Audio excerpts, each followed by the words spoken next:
Is this thing on? Vincenzo, just plug me in there. Come on, man, it's our first show. This needs to be professional. Or you want me to press this button? And now, from Greater Sandton and beyond, get ready for the Sandton Times Hour with your host, Alexander. Ladies and gentlemen, everyone in between and beyond, welcome to the Sandton Times Hour. It's Season 7, Edition 227, Week 4 of 2026. I'm Alexander Leipner, and a very happy new year and all the very best for 2026. And if you're listening for the very first time, well, an extra special welcome to you. I'm glad you're joining us this year for the very first show. And if you're a regular listener, be it on air or online, across Johannesburg, Pretoria, South Africa, or anywhere else in the world, wherever you find yourself, well, I'm glad you've taken the time to join us again and make this part of your weekly listening. And I'm happy to report that all is well in Sandton land. Vincenzo back behind the mixing desk, manning the mixing desk for 2026. And yes, he also looks well rested after almost a month away from the microphone. But we are both fresh and ready to take on another 12 months with you and bring you the best that Sandton and beyond has to offer. And I look forward to hearing from you a bit more this year. You're very shy. So send a voice note or a text message or something to our exclusive number, 084 Sandton. That's 084 726 3866. It'll come straight through to us. We'll read it out or play it out or do whatever with it. So maybe start off with your last Happy New Year's wishes for January to the show, and then we can take it from there. We can build from there. So maybe just Happy New Year, smiley face, that face with the hat and the confetti blowing, that little trumpet. I don't know, pick something. And if you are not following us on Instagram, well, make sure you get onto Instagram right now. Do it right now. Sandton Times. And there's some great content on there for you, including a highlights reel of the best of 2025 from the stuff we've done, as well as some of the best content as decided by you. So that's the stuff that people really liked. And we've got a post there showing you the top 9 posts of 2025. So go have a look what came out tops at the end of last year. Having said all that, what's on the menu for this week? In a bit, I'll be taking a look back at the festive season travel in South Africa, the winners and the losers, so stick around for that. Then I'll give you a quick rundown of some of the very interesting travel spots I had a chance to visit over December, and I'll give you something for your 2026 bucket list. How's that? Your travel list. So if you haven't got that written down yet, this could be a starting point. As always, I then catch up with our regular entertainment commentator to take a look at the latest entertainment releasing on stage and screen this week. And finally, I'll get you a performance and recovery plan for 2026 to make sure you succeed this year before hitting burnout. You don't want to miss this one. A great hour up ahead. As I said, I'd like to hear from you. So get interactive this year. Let's make 2026 the one where we hear from you every single week. You can email editor@sandtontimes.co.za, connect on social media @Sandton Times, or use the WhatsApp line 084 Sandton. That's 084 726 3866. And of course, visit the website sandtontimes.co.za. And if you're not subscribed to the podcast or not part of the podcast community, make sure to subscribe to the Sandton Times Hour, and you will always get the show wherever you are. And you can do so by subscribing on Apple Podcasts, Spotify, Amazon Music, YouTube, AfroPods, Podcast Party, and many more. And be sure to like and share. You're listening to the Sandton Times Hour. So South Africa's tourism hospitality sector has delivered a mixed performance this festive season, with traditional hotspots thriving while many regional destinations struggled to gain the momentum they needed. And at a time when domestic tourism remains under pressure and international arrivals are concentrated in just a few key areas, the industry is calling for renewed focus on infrastructure, market diversification, and sustainable growth. Joining me now to unpack what this means for tourism and travel and what needs to change heading into 2026 is the National Chairperson of the Federated Hospitality Association of South Africa, Brett Tungay. And Brett, welcome to the Sandton Times Hour. Good day. Brett, you've described this festive season as a bit of a mixed bag. What stood out most to you in the data coming from the hospitality sector? So what we're seeing is a definite trend where the high-end market is doing exceptionally well. So your prime tourism destinations also very good numbers coming through. Your Umhlangers, Durban, Main Beach, Cape Town, the waterfront Cape Town, Mossel Bay. All your prime destinations really saw good numbers coming through. The one outstanding great improvement this or season, which we're quite impressed about, is the KwaZulu-Natal South Coast, ratcheting up about 25 to 30% up on last year, which is an amazing improvement for them. On the other side is we've seen the mid-market definitely under strain. Numbers generally been reported as the same as last year, and some places a little bit down, some a little bit up, but generally not to what we were forecasting. We were seeing forecasts of about 5 to 10%, and we didn't see those. And that trend's coming through. We're seeing through on the restaurants, retail. Consumers are spending, but instead of where, like at a restaurant, you'd see 200-300 rand per head, we're now seeing 100-150 rand. The people are there, they're traveling in the mid-market, but they're definitely not spending what they historically were. So that is the contemplation now is in terms of what is actually causing that spending decline, and various things have come through. Of course, one being just the simple economy. The mid-market consumers definitely under strain still. You've got your fuel prices, interest rates. I don't think the cost of living is definitely not keeping up with the increase in wages. So that's the one side. The other side, which we've definitely, I think, is looking more and more likely, also coming through as a secondary influence, is the online gaming industry. That's now ratcheted up well into the good billions, and that money is coming out of discretionary spend. And that's what us in the hospitality industry rely on, is that discretionary spend. Somebody just, hey, let's go out for dinner, let's go away for the weekend. And that definitely we're seeing the mid-market being put under strain there. Well, I'll share an interesting story with you. I met a tourist from Cyprus of Russian descent, living in Cyprus, well-traveled, first time to South Africa, a long-haul destination, as you know. Not a cheap exercise from a flight's perspective, but once she got here, she had selected, sort of the greatest hits. She did the Kruger Park and a bit of Sabi Sands, had a fantastic time. She compared it to service and an experience that she had in the Maldives, and was absolutely blown away by the safari, kind of what it had to offer, the diversity of the nature, the people, the food, first class. Then flew down to Cape Town, once again blown away, incredible time, value for money, just an experience bar none. Did a bit of a drive down the garden route. She had an incredible time there as well, and experienced some wonderful things in the Tsitsikamma forests. And then from Gqeberha, then flew to Durban. And that's when things started getting a little bit murky, when she said it was a bit dirty, a little bit overpriced, not much to do, not a great experience, probably wouldn't do it again.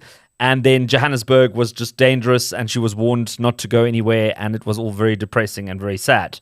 Now, we all love a good survey of one, but I generally feel like it followed very much kind of the trend in terms of what we're seeing, that Cape Town and Kruger seem to be South African tourism, and everything else sort of is falling to the wayside. Yeah, so there's a huge disparity between your domestic and your international markets in South Africa. So KZN is still the leading domestic tourism destination, followed by Cape Town. But on the foreign side, it's definitely we're becoming very much a bipolar tourism destination in South Africa, which is a huge problem. We're starting to talk about over-tourism in Kruger and Cape Town, and panic mode in the rest of the country. So we need to look at how do we diversify that product. And a lot of that is coming through. And that product offering in Cape Town and Kruger is following that international trend. The service levels are there. And it's a chicken and egg situation, because let's take Durban or Gqeberha or Bloemfontein or any of the other centers.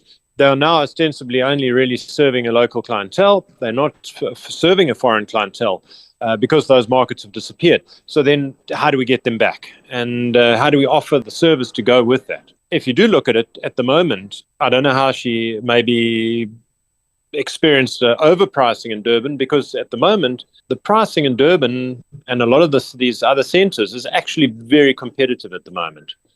Because the demand, especially on the foreign market, is not as where it should be. So what we need to look at is how do we repackage the rest of the country? Because if we take a deep dive in terms of the tourism arrivals into South Africa, we're only sitting if we take what we think is a bona fide tourist, they come from, let's say, Shanghai, London, Amsterdam, New York, wherever it might be. They come in on a package or self-booked, but they fly in, they go on holiday, and they fly out. A bona fide tourist. There's about 1 million of them at the moment in South Africa, which is a shockingly low number. There's no reason we can't, as a country, quadruple that number. We can easily absorb it. Yes, the two prime centers can't, but the rest of the country can.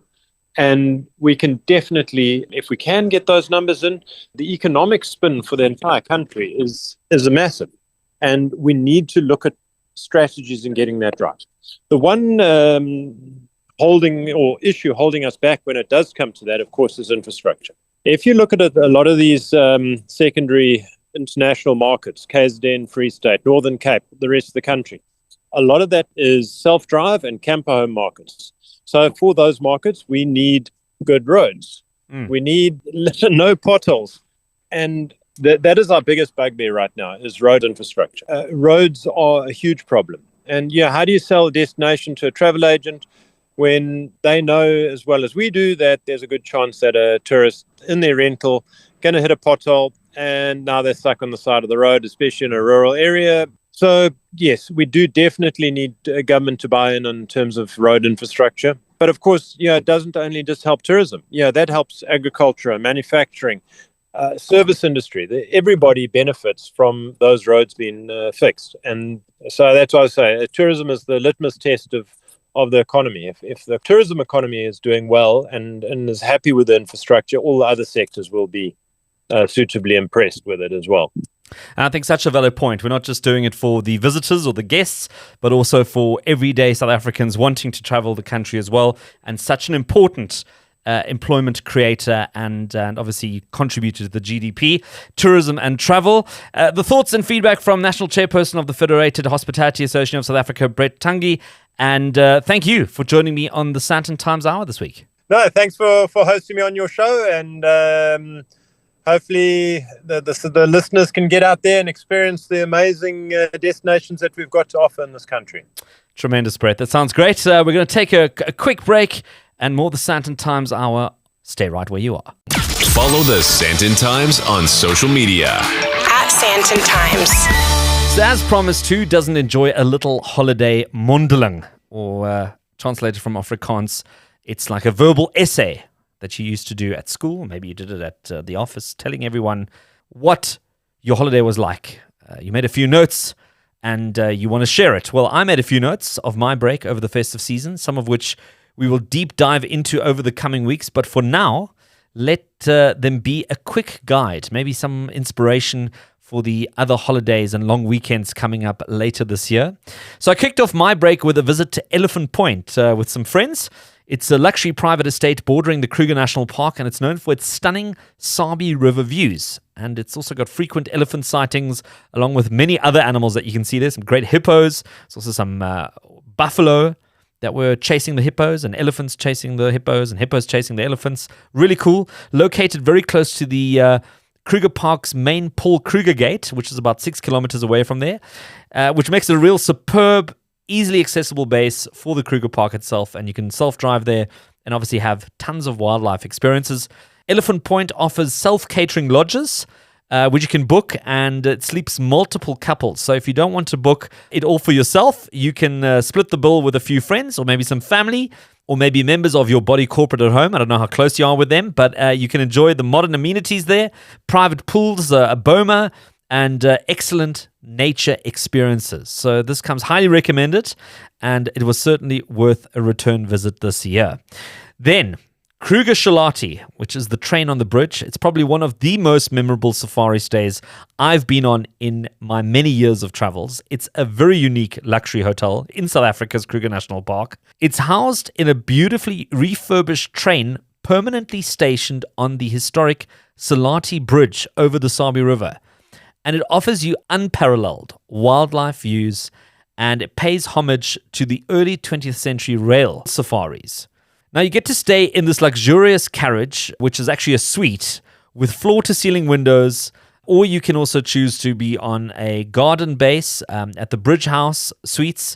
You can enjoy exclusive amenities there, and they also have an overhanging pool And you can also participate in game drives and see the Big Five. And it really is this fantastic blend of nostalgia and modern comforts, which is just, as I say, just really unique. Apart from the pool deck and the stunning river views, and there's obviously a bar and a restaurant and a lounge area, the finishes and the dining are exceptional, along with the service. And it is just one of those things you have to add to your list for 2026. If it's a birthday, an anniversary, or a special occasion, this Kruger Shalati is just a distinct, luxurious, and historically rich way to experience the incredible wilderness of the Kruger National Park. And it's truly unforgettable, and absolutely loved this stay.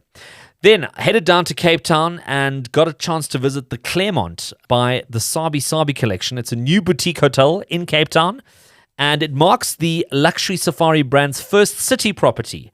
Having been in the bush for so many years, they've now got a city property in Cape Town, and it blends heritage because it's this restored 1920s manor designed by South Africa's very first female architect, and it also has touches of modern elegance. There's only 15 rooms, a bistro, a craft bar, spa, a library, and it's just a very sophisticated base to visit places like Kirstenbosch Gardens and, of course, the Constantia Wine Valley. The main building, as I mentioned, is a restored 1920s manor, Cape Dutch revival architecture, and blends historical charm with all the modern luxuries. And it was designed by Magdalene Sauer, the first woman qualified to practice as an architect in South Africa. She married once, briefly, a gentleman called Tregve Strumsø, the Norwegian engineer who designed the Table Mountain Aerial Cableway. And the cableway recently celebrated its 33rd millionth visitor since it began operating. And it was somebody from Limpopo who was visiting, who was that 33rd millionth visitor. So there's a little bit of interesting trivia around this property. The Claremont is a place which can only be described as an urban oasis. It's beautifully appointed. It has gorgeous rooms and spaces. It's quiet. The most divine dining at its bistro called Veld and Vine. And do yourself a favor and add this to your travel list if you're heading down to Cape Town sometime this year. And finally, the Piece de Resistance, the newly renovated InterContinental Table Bay Cape Town, which gave the Sandton Times an exclusive first look as they commenced with their soft opening in December. This iconic hotel underwent a major 1 billion rand refurbishment last year, and boy, was this worth every cent. It's enhanced the interiors, new suites, a spa, an exclusive club lounge, and it blends this modern luxury with the history of the waterfront and its location. The transformation includes revamped dining, reception areas, a modern pool area, which is honestly one of the most gorgeous pool areas in Cape Town. I'm going to be posting some content on our social media pages in the coming weeks, also on the website, so don't miss that. It is a first look, and I think very few people have seen this area. The hotel now also features Le Bistro de Jan, a French bistro by Michelin star chef Jan Hendrik van der Westhuizen. We've had him on the show. I had a chance to meet him in Cape Town because he was there. Had a great chat, and he was hands-on executing the dining experience with his team. And one of the great things that we got to experience there is this fromage or cheese room, which he has set up. I can't even begin to describe it. I'm going to post some pictures for you, and imagine this super romantic cello music, wine cellar meets candles, cheese board on another level. It's just exquisite. So there's some incredible travel inspirations for this year, and I'll be going into a little bit more details on these in the coming weeks, but also check out the social media accounts and website in the coming weeks, where I'll be loading some content, some videos, some photos, and you can take it all in. You're listening to the Sandton Times Hour. And taking us into the second half of the Sandton Times Hour, my name is Alexander Leipner. And as always, if you've listened to the show and you caught something but didn't get all the details, but want to find out a little bit more, we try and compile all of the information into show notes and upload those onto sandtontimes.co.za. So hop onto the website and get a detailed breakdown of this week's edition, some additional links, everything we've discussed, and so much more. And also be sure to check out the social media accounts for additional media, photos, videos, all that stuff at Sandton Times on your preferred social media account. And also make sure you add the WhatsApp number 084 Sandton, 084-726-3866. And there you can send through your voice notes and text messages exclusively on that Sandton Times WhatsApp line. As always, we connect with our entertainment commentator, Tat Wolfen, and I'm thrilled to have him back again in the new year. And with that, Tat, Happy New Year to you. And the same to you, Alex. Thanks so much, Tat. Look, as we kick off the year, some exciting entertainment already lined up. Hijack Season 2 is out on Apple TV with Idris Elba. If you enjoyed the first season, which revolved around a plane, it looks like the second season revolves around a train. I haven't had a chance to watch it yet, but I watched the trailer and it looks pretty compelling. And then on the musical scene, well, Cats the Musicals opened in Johannesburg this past weekend. And if you're a bit of a fan of musicals, you might want to go catch that. I watched Cats many, many years ago when I was a teenager, and you might want to go have a look and see if that's something for you to enjoy. But Tat, we're not here to talk about series and musicals necessarily this week. I'm going to kick off the year with a bit of a somber note, okay? And say that this year marks I guess the 80th anniversary plus a few months of the end of World War II. And a very interesting landmark at the end of World War II was the Nuremberg tribunals, or the Nuremberg trial, as it's often referred to. And that was when the world's major powers, it was Russia, the UK, the United States, got together to hold the Nazi war criminals to account. And that's when they had this great big tribunal in the German city of Nuremberg. And there have been numerous movies and TV shows made about that specific trial, although perhaps the most classic of all of these, I wouldn't even say perhaps, but the most remembered of all of these is 1961's Judgment at Nuremberg. But the reason we are also talking about Nuremberg is because a new movie just opened on circuit this last weekend, and I do believe that you have a trailer for us. Yeah, let's have a quick listen. Justice Jackson? They captured Herman Goring alive. What are they going to do with him? You are standing inside a secret military prison. It houses what's left of the Nazi high command. Hey! Never do that in my prison again. The governments of Russia, France, Great Britain, and our United States will put these men on trial for their lives. It can't be done. There's no international law to base the charges on. The world needs to know what these men did. Dr. Kelly, Central Command thinks you're some kind of hotshot head shrinker. You will inspect and ensure the prisoner's mental health. The one you'll have to watch the closest is Goering. He was appointed Hitler's successor in 1939 and is the highest-ranking German military officer of all time. He's highly intelligent, Charming, and a narcissist. I am going to escape the hangman's noose. Very sure of yourself. No man has ever beaten me. You want to know why it happened here? Because people let it happen. Anything less than total victory will be considered utter defeat. You have to be flawless. I'm going to put Herman Goering on the stand, and I'm going to make him tell the world what he did. Are you going to defend yourself? What would you have me say?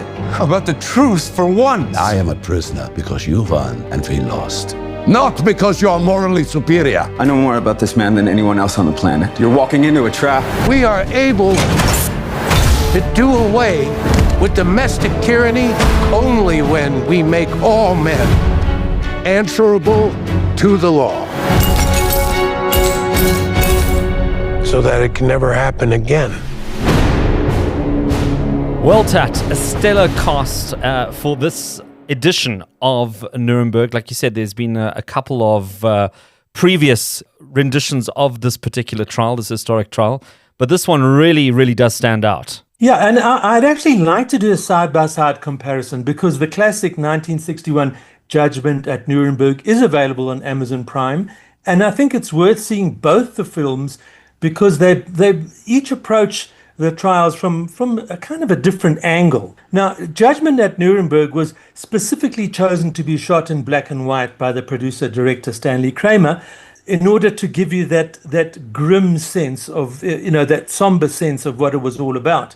And I see that the current movie, Nuremberg, although it was shot in color, has had most of the color saturation sort of digitally bleached out, so that the look and feel of this new film has also got that sort of bleakness and coldness about it. Judgment at Nuremberg boasted one of the strongest cast lineups ever in a movie. I mean, you had the great Spencer Tracy, you had Richard Widmark, who's always oozed authority from every pore of his body. You had the German legend Marlene Dietrich, who was actually German-born, but she'd become a Hollywood star by the early 1930s. And as the Nazis grew in strength, they tried to lure her back to Germany to star in German propaganda movies, but she was so repulsed by Hitler's regime that she renounced her German citizenship in 1937. You also had Burt Lancaster and Judy Garland in one of her rarer, more dramatic and non-musical roles. So cast-wise, it was a winner. And the new Nuremberg movie also has a strong cast. You've got Russell Crowe playing Hermann Goering. Crowe has both the physical and the ego bulk, I think, to successfully portray that narcissistic character. And then you have Rami Malek, who plays an American military psychologist who's been flown to Germany to engage with the Nazi prisoners who are about to stand trial. Michael Shannon played the chief prosecutor, and his opening speech in the court case is taken verbatim from the actual court case, tribunal, although it was shortened slightly. And then you also had Richard E. Grant as one of the prosecuting counsels. So there's also nothing wrong with the cast in the new Nuremberg movie. Look, both films contain fictional elements, which you have to do in a movie, in order to sort of tighten the drama, I guess.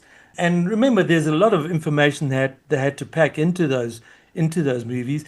And I think we can thank our lucky stars that Christopher Nolan didn't make the new Nuremberg movie, or you would have had to have packed lunch and dinner to take to the movie with you, as well as a pillow. Yeah.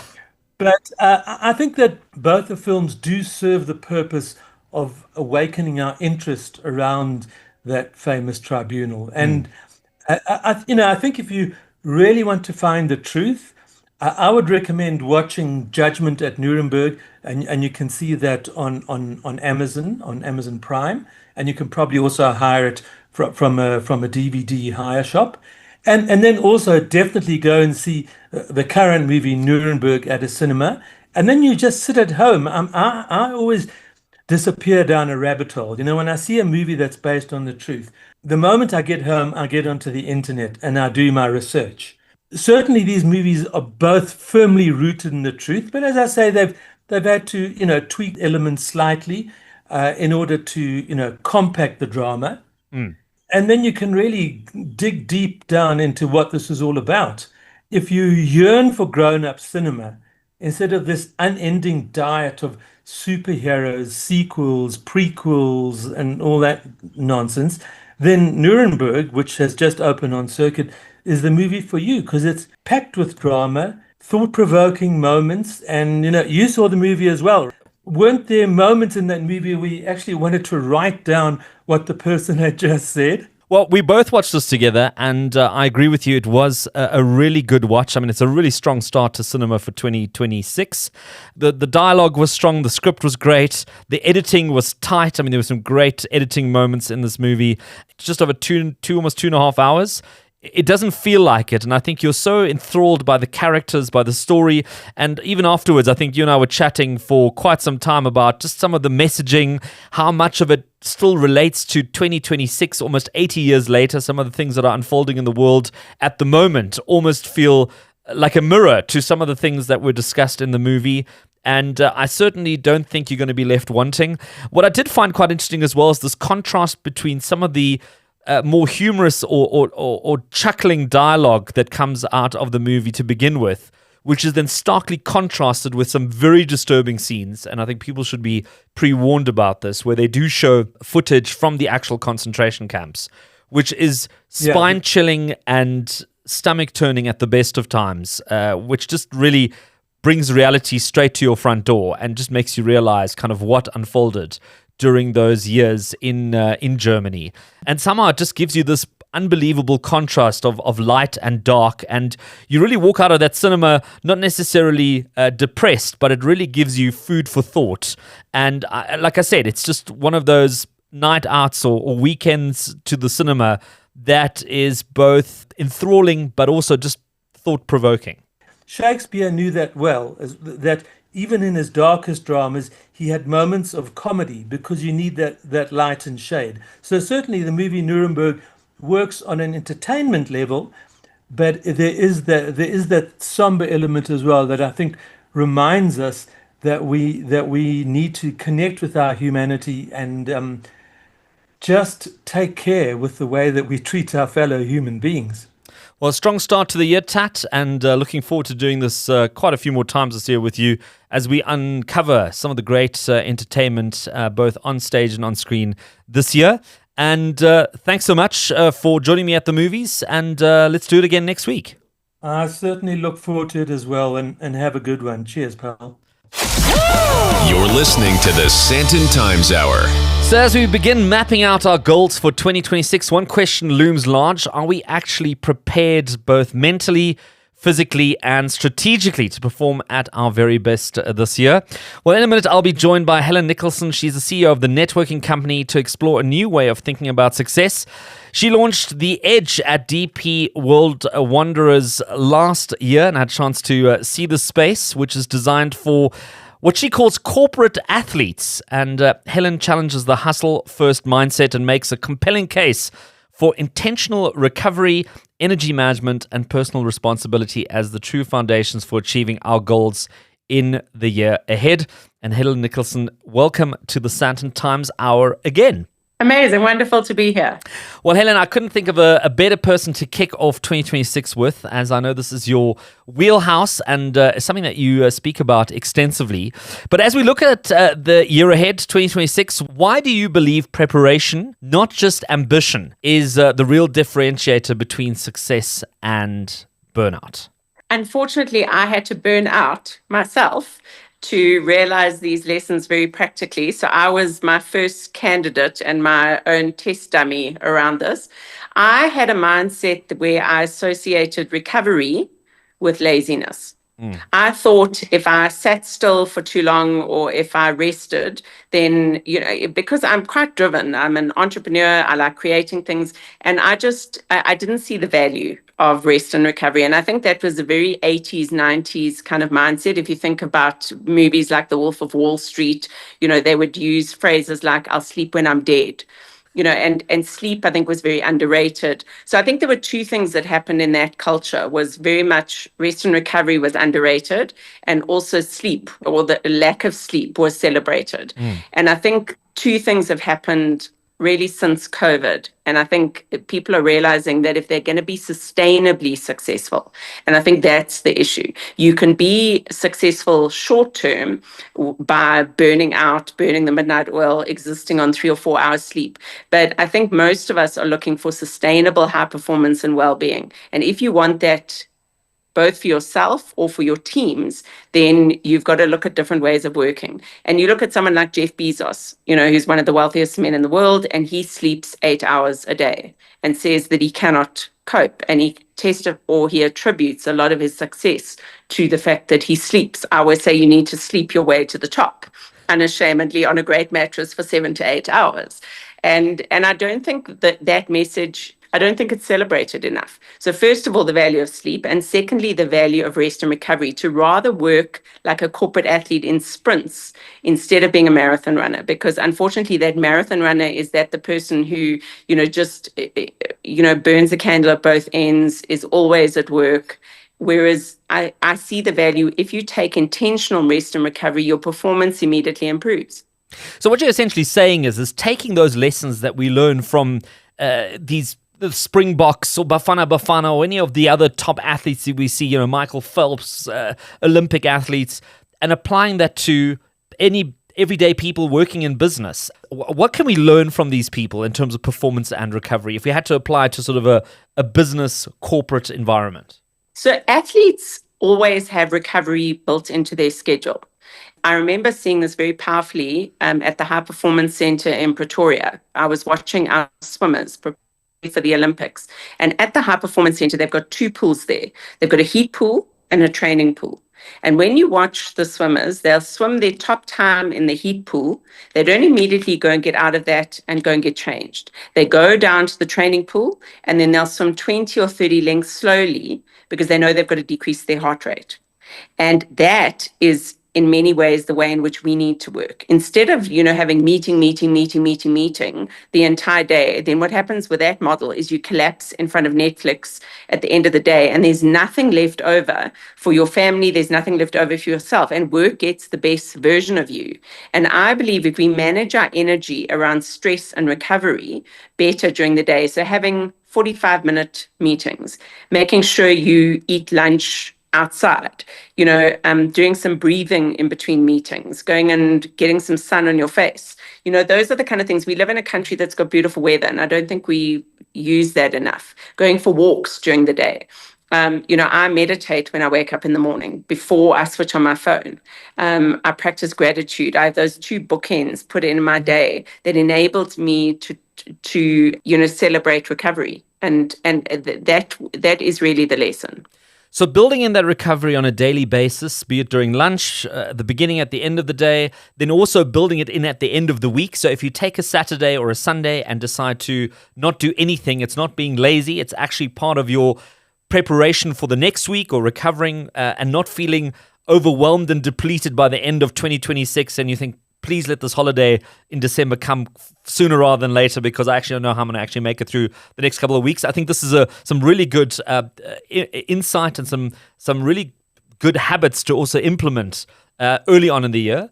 How do leaders create a culture that allows for deliberate pauses without sacrificing results? Because a lot of people will say, look, this sounds fantastic, but I've got a manager, I've got a boss who's expecting me to get to work 9 to 5, and then also answer WhatsApps and emails on weekends, public holidays, at night, whenever that is. How do business leaders make sure they create the right environment?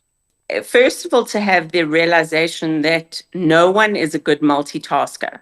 And I think it's one of the things that working at home and hybrid work has really, it's been one of the worst things that came out of that, because everyone just got used to doing 5 things at the same time. So you were on a call, you were maybe managing your children, your dog was, having a problem, and you're trying to maybe be on a training course at the same time. And multitasking has typically been celebrated. And I would like to debunk that myth that no one is a good multitasker. Our brain is a single processing unit. It's designed to do one thing at a time, and it actually doesn't like doing, it's not good at it, and it doesn't like it. And for me, doing these periods of deep work, so deep work is a 90-minute period where you do one thing at a time. I mean, this is not rocket science, but it's amazing how we don't do that. And you'll notice if you start incorporating, even if it's one period of 60 minutes, in a day where you switch off your phone, you switch off your email notifications, and you do one task properly, your performance immediately increases because you've done better thinking around that task. When we multitask, it's like your computer having 700 tabs open. Immediately, the power of the PC or your laptop decreases, and that's exactly our thinking. I think in the world of AI, of all the problems that the world is facing now, our thinking needs to upgrade. And the way in which we're going to upgrade our thinking is to unitask. So when leaders realize that, then I think there is a different way in which people's results are measured. Because I know that if I'm a sprinter, or the way in which I'm sprinting is I'm doing these periods of deep work and I'm getting effective work done. I'm not just kind of being a hamster on a treadmill. So I think that that's what leaders need to realize, and that is the behavior that gets rewarded. And I think, not to be sending emails at night, and because you're going to burn out your team, and then you're going to have that short-term performance, which ultimately you sacrifice sustainable high performance. And that, I think, is what everyone's looking for. That's the holy grail. And the one line I enjoyed you using during our walkabout at the Edge, for people taking their own responsibility and taking ownership of their performance, is no one is coming to rescue you. I think a lot of people feel like they're sort of the sacrificial lamb that's going to now take the entire company's problems or the entire businesses on their shoulders in the hopes that, I don't know, someone's going to pull them out of this mess. But the reality is that you actually have to take responsibility for what is being done to you or with you, and pace yourself. Absolutely. I mean, I had a friend who died of pancreatic cancer who was younger than me 2 years ago, and she sacrificed her health at the altar of the corporate world. She worked every hour that God sent. She had no recovery break. She smoked. She didn't exercise. So, I think there's nothing like seeing someone who you love die or having a serious health crisis to actually make you realize at the end of the day, our life is measured by the quality of our relationships and our health. Those are the two most important things. No one ever is on their deathbed going to say, I wish I'd worked too much. So work is important. It's about us fulfilling our purpose, but it's about working more intelligently. If we don't take responsibility for our own well-being, other people will take it for us. And then that's when you get burnt out. So realize that no one's coming to say, I think you look a little bit tired today, Helen, or I think you should take a rest and recovery day. You know what's happening in your body, and you need to adjust your energy accordingly. And I think that, in fact, is the biggest gift you can give to your employer, is to know when, I need to really push, and also sometimes, when you need to recover more, because the performance demands are ever increasing. And, I think that this concept that every year our performance demands get more is a reality. And therefore, how we manage our health, how we manage our well-being, how we manage our sleep, all are in our own control. Because in this ever-changing world, those are actually, how we manage ourselves is the only controllable. Well, if you're listening to this, wherever you're listening to this, I hope you've taken a mindset shift out of that, which you can take into 2026 and ensure that you achieve all you want to achieve this year, but in a sustainable and humane fashion. And Helen Nicholson, CEO of the networking company and founder of The Edge at DP World Wanderers, thank you for taking the time to join us on the Sandton Times Hour and to set us up for success in a new year. Thank you. Awesome, Helen, and that wraps up our first Sandton Times Hour for 2026. Feel free to send through your questions or comments and feedback on email edit@sandtontimes.co.za. You can connect on social media at Sandton Times or use our WhatsApp number 084 Sandton. That's 084 726 3866. And feel free to send through your voice notes, text messages, and more. And don't forget to also visit our website, sandtontimes.co.za. And also make sure to subscribe to the podcast on Apple, Amazon, Spotify, and other leading digital audio platforms, and join the growing digital community on there. Thank you to my guests who made time to be on the show this week, and of course the team behind the scenes, back in action, making it happen every single week for you, and it's hugely appreciated. A special thank you for listening, and God willing, we'll do it all again next week.